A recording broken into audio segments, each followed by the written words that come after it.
नमस्कार, एक बार फिर से मैं आप सभी के सामने उपस्थित हूँ बेहद महत्वपूर्ण टॉपिक के साथ। और आज हम बात करने वाले हैं उत्तर प्रदेश की, जहां पर उत्तर प्रदेश की जल विद्युत परियोजनाओं को, जो कि लगभग आपकी 6 जल विद्युत परियोजनाएं थी लघु, इनको 42 साल की लीज पर एक प्राइवेट एंटिटी को दे दिया गया है। एंड दैट्स वाई ये पूरा मामला है, ये चर्चा में आया कि कैसे जो अपने जल विद्युत रिजर्व है वो प्राइवेट कंपनीज को आप दे रहे हो, जबकि तो ये सरकारी कार्य होते हैं, सरकारी एंटिटी है, आप कैसे दे सकते हो किसी को।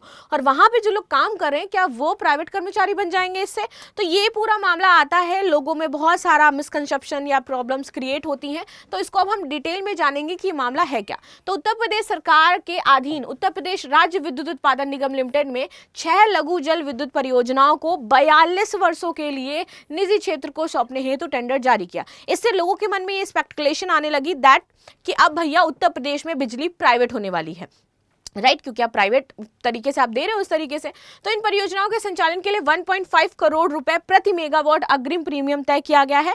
ये निर्णय all India power engineers federation के विरोध किया है इसका, जो इन्होंने कर रहे थे, और मुख्यमंत्री योगी आदित्यनाथ से इस पर हस्तक्षेप करने की मांग करी थी।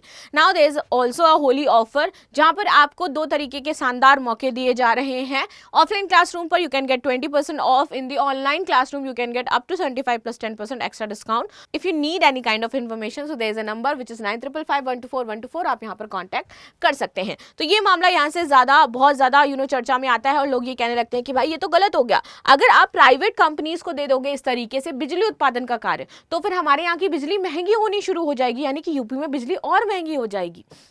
चलो आगे आते हैं। 6 लघु विद्युत परियोजनाएं 42 वर्ष की लीज पर निजी संपत्तियों को दी जाएंगी। प्रति मेगावाट 1.5 करोड़ रुपए का अग्रिम प्रीमियम मिलेगा।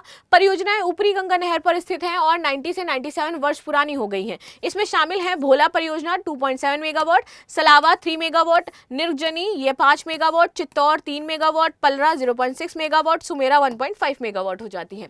कुल स्थापित क्षमता इसकी 15.5 मेगावाट बताई जा रही है, जबकि टेंडर में 6.3 मेगावाट दर्शाई गई है। परियोजना के साथ भूमि भी लीज में शामिल होने की आशंका है, और AIPE ने परिसंपत्तियों के कम मूल्यांकन का आरोप लगाया है।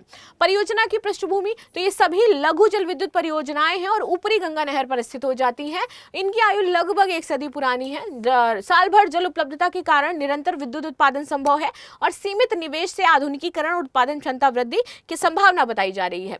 निजीकरण बनाम सार्वजनिक नियंत्रण, ये क्या हो जाता है यहाँ पर?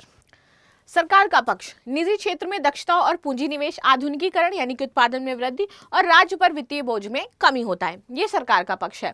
वहीं इंजीनियर संगठनों ने विरोध किया है, क्योंकि क्षमता को आप कम दर्शा करके परिसंपत्तियों का अवमूल्यन सही से नहीं कर रहे हो।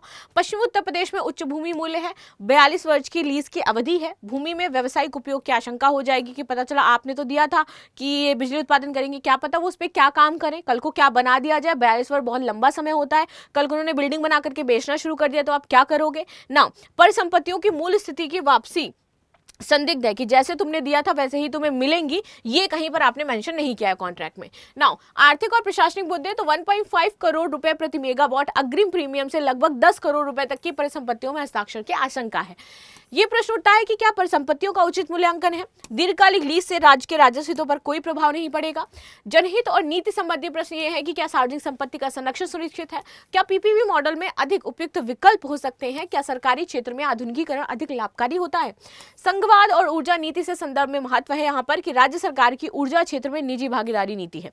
ठीक है, लघु जल विद्युत परियोजनाएं अच्छे ऊर्जा का स्रोत होती है, और ऊर्जा सुरक्षा आत्मनिर्भरता से जुड़ा हुआ विषय हो जाता है, तो आप ऐसे काम नहीं कर सकते हो।